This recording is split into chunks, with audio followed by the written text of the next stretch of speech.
Tudo bom, pessoal? Aqui é o Marcelo Augusto e hoje a gente vai para o vídeo de número 9, né?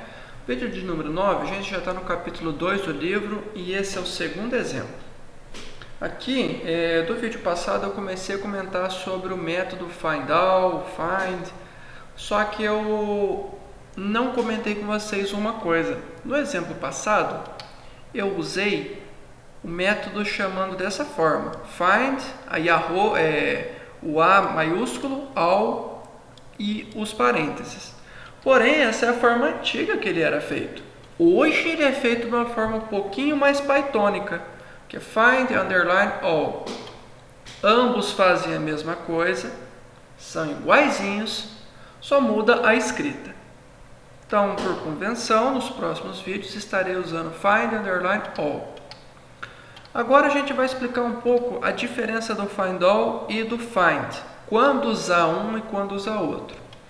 O find e o find all, eles têm basicamente as mesmas coisas, que é a tag, os atributos, o atributo, vamos dizer assim, a chave recursive, text, limit, keywords e por aí vai. O que tem a principal diferença entre os dois? É o limit. O limite que ele vai pesquisar, vai passar esse filtro do find all, ele não tem limite, vamos assim dizer. Enquanto find, o limite é 1. Por ser 1, você nem usa, você nem assim precisa. Então o find nada mais é que um find all com limite igual a 1.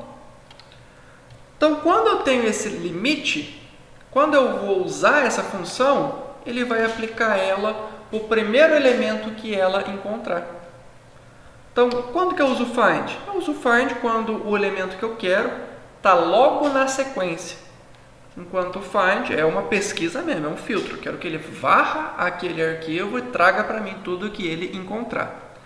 O que eu tenho que me atentar quando usar um e quando usar outro? Desempenho.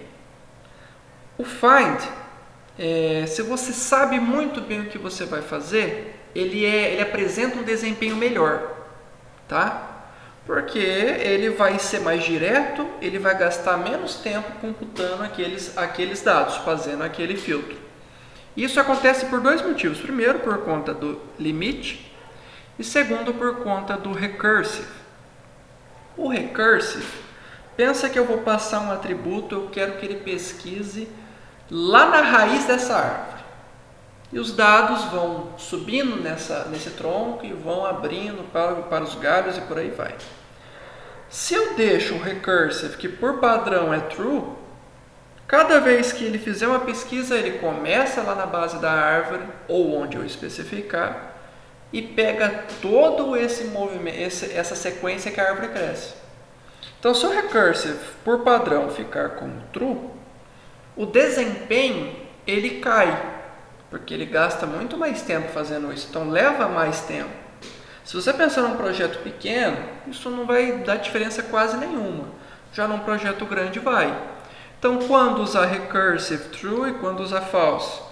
True quando você não tem uma certeza do que você quer, ou quando você tem certeza que você precisa exatamente de que toda vez faça uma pesquisa, algo que é bem dinâmico. Já false é quando você não quer que pesquise uma coisa nova. Vou dar um exemplo para vocês aqui. Esse site.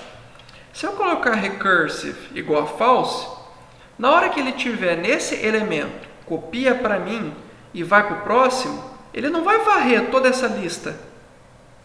Pensa que cada vez que ele for recursive igual a true, quando ele tiver nesse, ele vai ler essa coluna inteira, copia esse. Depois ele vai ler de novo inteira, copia esse. Lê de novo, copia esse. Lê de novo, copia esse. Eu gasto muito tempo.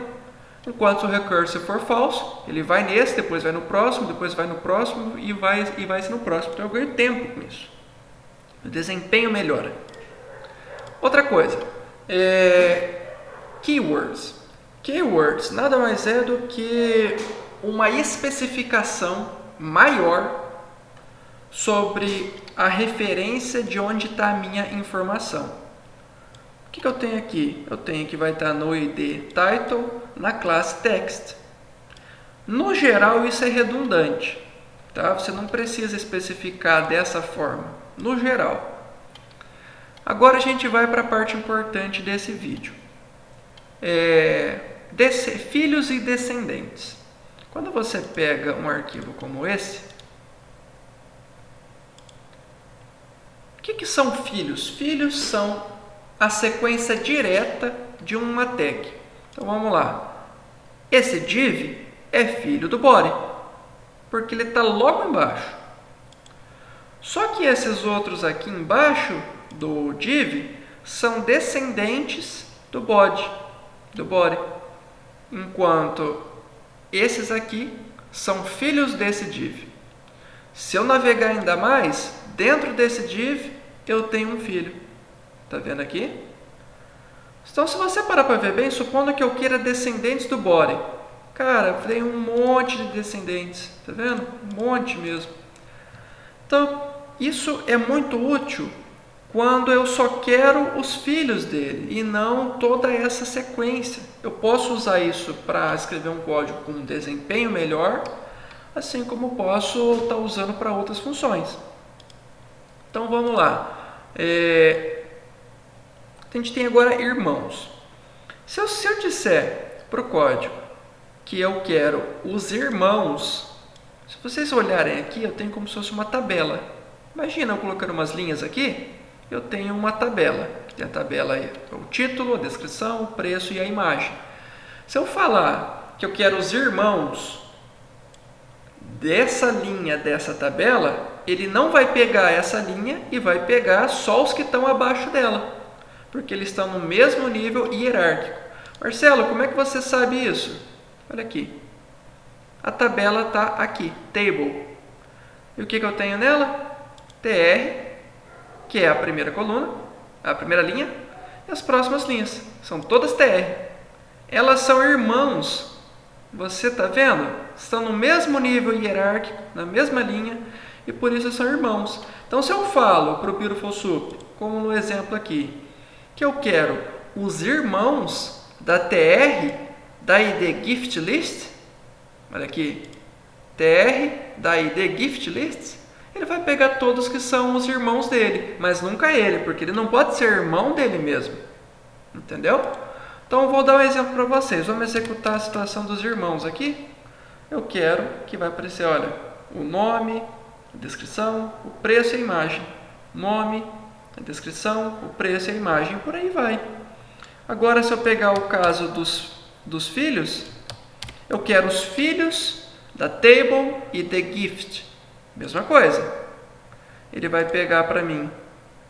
Cadê? Ele vai pegar para mim tudo que está aqui, ó. Ele vai pegar todas as informações que estão dentro desse tbody.